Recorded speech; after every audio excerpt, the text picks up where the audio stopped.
Hey guys, I have a few announcements slash things I want to talk to you about.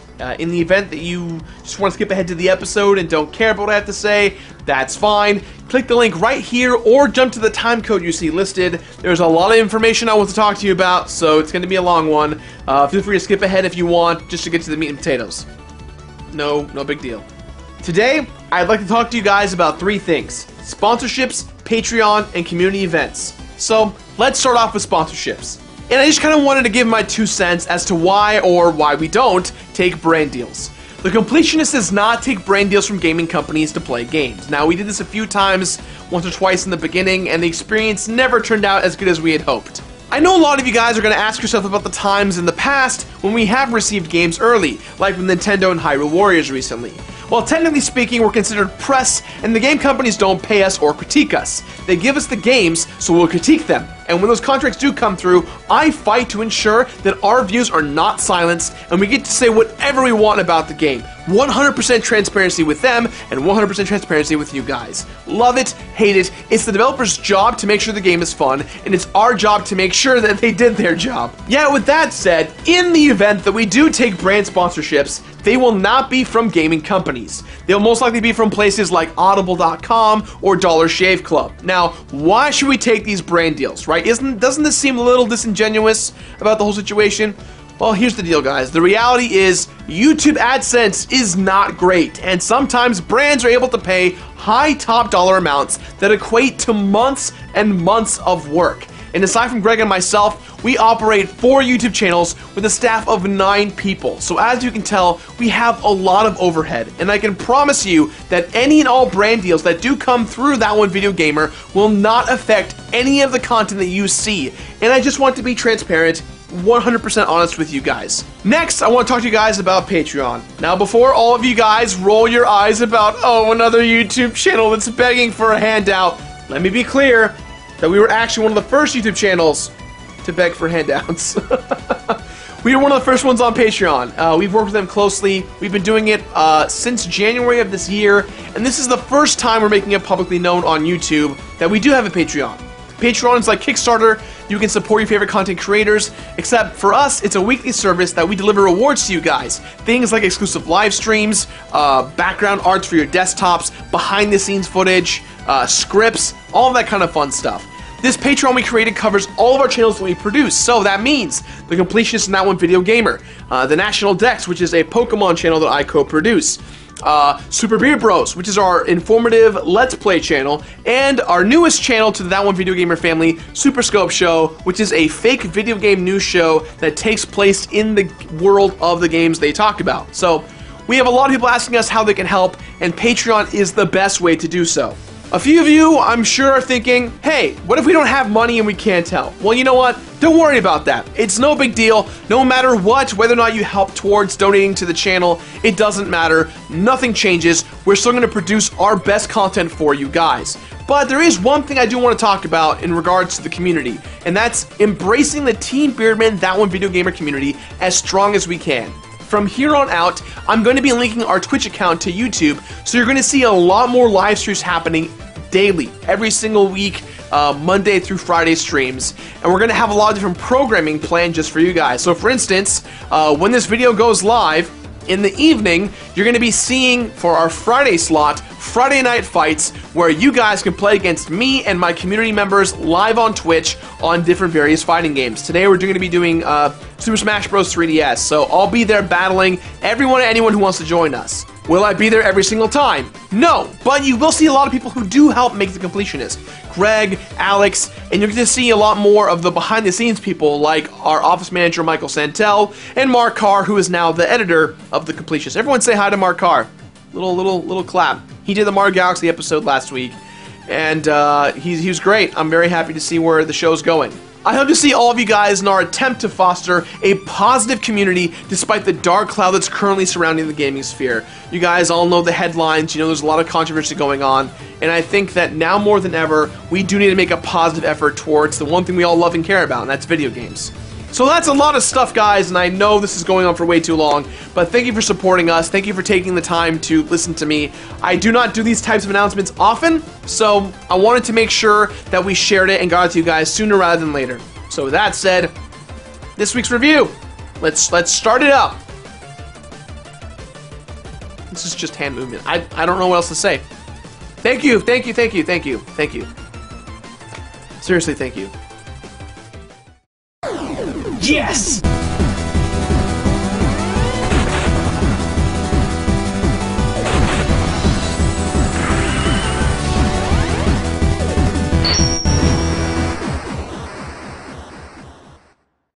Ninja Gaiden, Garden, I don't, Shinobi? Hello everyone, and welcome back to a brand new episode of The Completionist. And today, guys, we're going to be playing one of the most notoriously difficult games on the Nintendo Entertainment System. And the best part about it is, you don't need to look like a ninja.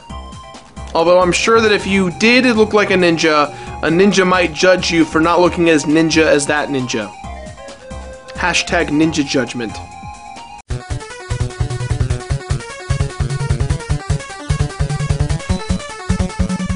Ninja Gaiden was one of those games that my friends always said to me, "You're not really a completionist until you beat Ninja Gaiden." Well, here I am, friends. It's time to nut up or shut up. But Batman, I'm confused. Why is the main character's name Ryu? Isn't that the main character of Street Fighter? Is this the same one from Dead or Alive? The physics, they're just so jiggly. Oh boy, okay, yes. Ryu Hayabusa from Dead or Alive is the same person from the Ninja Gaiden series, but not the same person from the Street Fighter series. Too many Ryus. Not enough jiggliness. Alright, let's move on.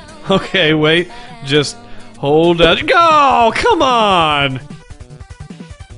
The tale of the first Ninja Gaiden is that of revenge. The game starts out with our hero, Ryu, devastated by the loss of his father.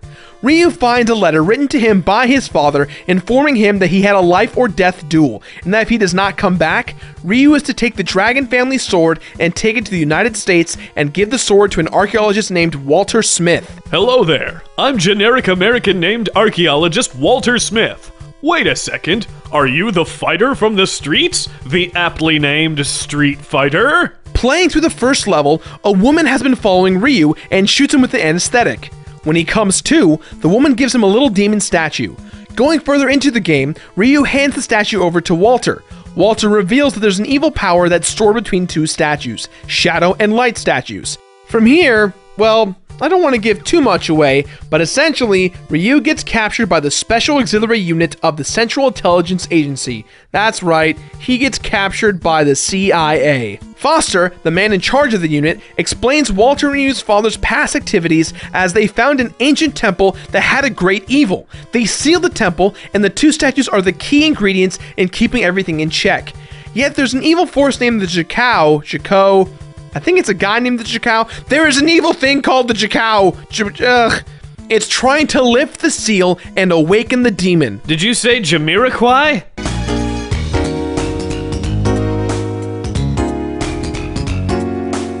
So Ryu, our ninja warrior, must go to the temple and stop Jamiroquai from awakening the demon on behalf of the CIA. So the CIA just went ahead and casted out Ryu as a wasteable resource? Yeah, that sounds like them all right. Those old CIA dogs. What's fascinating about this plot is that on the surface level, it looks like the plot of the game gets somewhat lost in Ryu's initial quest for revenge. But you'll have to wait to the final level section of this review to find out what really happens. Good on you for keeping the spoilers till the end, Gerard. Spoil this for me, though. Is that the Ryu from Street Fighter? I already told you it's not from Street Fighter!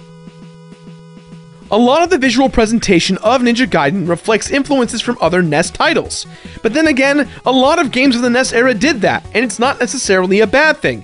It's like saying you're mad that a film has a protagonist and an antagonist. It's to be expected. Unless it's an M. Night Shyamalan film after The Sixth Sense, then there's nothing in there. Hey, I liked Signs. Really? The most impressive feat of Ninja Gaiden for its time are the long cutscenes that focus on the story. Most games back in the day had a lot of limitations on how they would convey their story. Tecmo deemed this Tecmo Theater, which featured lengthy cutscenes between each act. These cinematic scenes helped put Ninja Gaiden on the map as one of the best storytelling NES games of all time. Needs a little clarification on which Ryu this is, though. The visual style and gameplay definitely look like they were modeled off the original Castlevania, except the viewpoint feels slightly zoomed out. We've got a bigger scope of viewing range, and I think it's because Ryu is a platforming ninja. See, Simon Belmont, while he can jump, can't really escalate as high or as quick as Ryu can. It feels like the camera has been brought back just a little bit so you can avoid enemies a little better. Minimally better.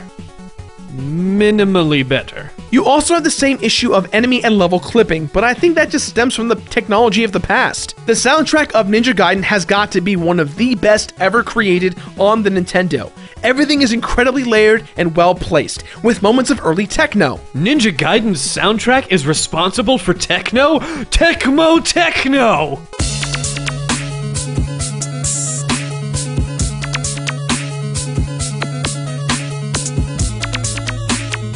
Ninja Gaiden is split into 20 levels across several acts that will feature Ryu stabbing and jumping all over the place. It's important to know that Ninja Gaiden is not a beat-em-up, but it's a platformer. Like Ninja Mario? Ninja Gaiden's gameplay is by no means revolutionary for a Nintendo game. There is one exception though, but we'll talk about that a little later on.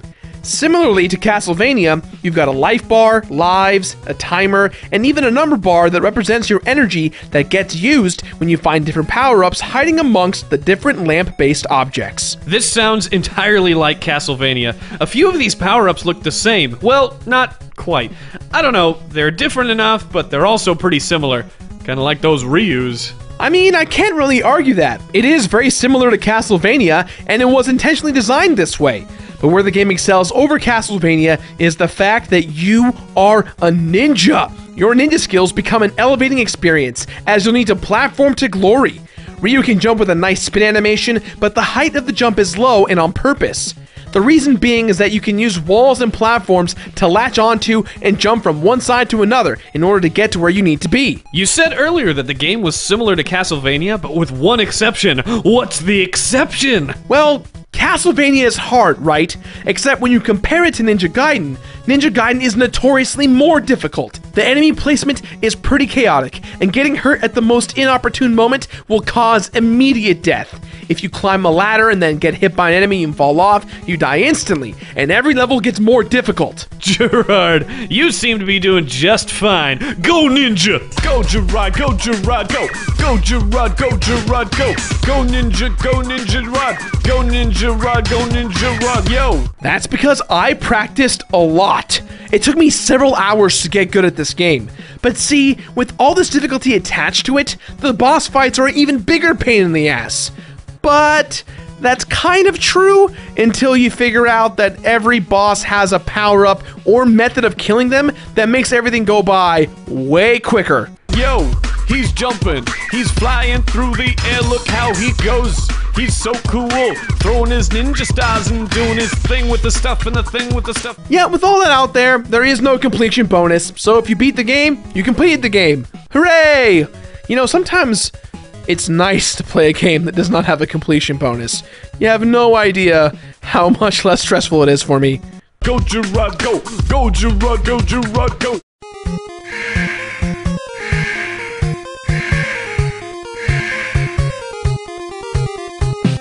While you're making your final steps towards the end of the game, we discover a bit more about the plot involving Ryu's father, Ken. Wait, Ryu's father's name is Ken, and it's got nothing to do with Street Fighter? Technically, Street Fighter 2 came afterward. So you're saying there's a chance? Upon entering the temple, Ryu finds the Jamiroquai, holding the woman who tranquilized Ryu earlier hostage and offers her life in exchange for the statue.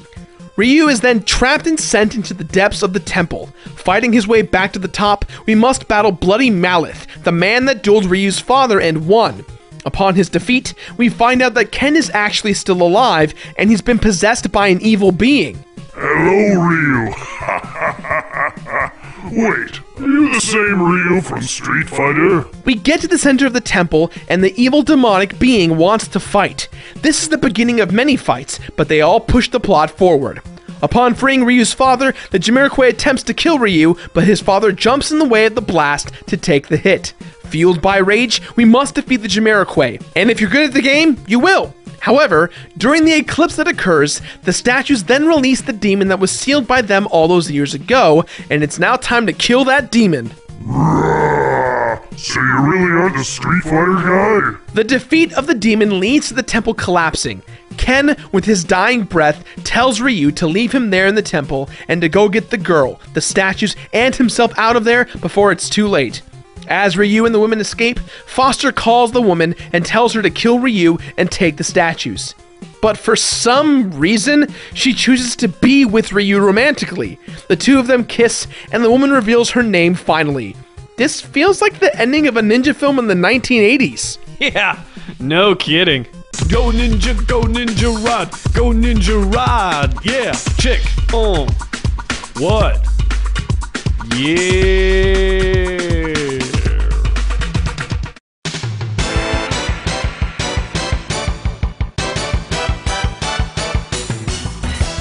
Ninja Gaiden does not mess around. Like I've said many times before, it's very hard. The biggest appeal of Ninja Gaiden is the story. I was engaged and I was pretty impressed. The soundtrack is great, and even the remixes you might find on the internet sound so similar to the original, it just shows how good the music was all that time ago and how it still holds up. 20 levels of hell. Really? You aren't Ryu from Street Fighter? That's what awaits you in this game. This game is pretty linear, but you'll need to be able to bring your A game when it comes to platforming and dodging enemies, which goes hand in hand with deciding when to take a hit versus when not to. There is no completion bonus, and if you just take your time to learn the levels and figure out the best way to fight the bosses, you'll get tons of enjoyment out of this really hard game. Ninja Gaiden was a surprise. I didn't know what to expect, considering that the first Ninja Gaiden game that I played was on the original Xbox. I cannot reiterate this enough. This is the kind of game that puts hairs on your chest. You want to brag to your friends about an old NES game you're good at? This is the one. Has the game aged well? Well, as well as a NES game can age, I suppose. No completion bonus? No problem. It's still worth every minute of fun. However, newcomers out there, be forewarned, you might find this game pretty damn hard. But you know what? It's okay to have some hard, difficult games every now and then. With that in mind, guys, this game gets my completionist rating of Complete It.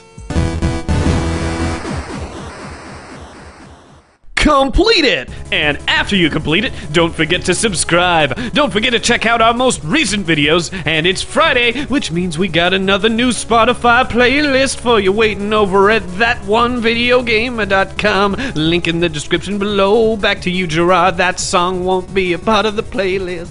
That's all the time we have for today, guys. So as always, leave your thoughts somewhere on the internet. There's so many places to do it, mostly on YouTube. But you know what? While you're at it, thumbs up, favorite, share, like, subscribe, all that stuff. Follow us on the socials, your Facebooks, your Twitters, your Tumblrs, your Instagrams, your Twitch, your Spotifys. God, there are so many socials, and I'm so sorry for throwing it all at you. But hey, you know what? If you like the show, best way to do it, just check them out. That's always good to know. Keep up to date, all that great stuff. I don't even know what I'm saying. If you're still here, tweet at me, #BallsOfSteel, and tell me what are some of your accomplishments on older games. I'm talking old, hard, difficult. Castlevanias, the Contras, all the freaking Ninja Gaidens, all that stuff, let me know! Now, if you excuse me, Ninja Rap.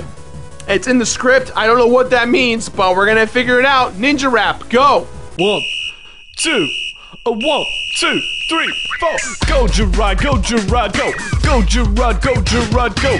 Go Ninja Rod. Go Ninja Rod, go Ninja Rod. Yo, he's jumping, he's flying through the air. Look how he goes. He's so cool, throwing his ninja stars and doing his thing with the stuff and the thing with the stuff, and he's flying through the air, like I said before, still flying through the air. What? Go Gerard, go Gerard, go Gerard, go. Go Gerard, go Gerard, go. Go Ninja Rod, go Ninja Rod. Yeah, chick, what? Yeah.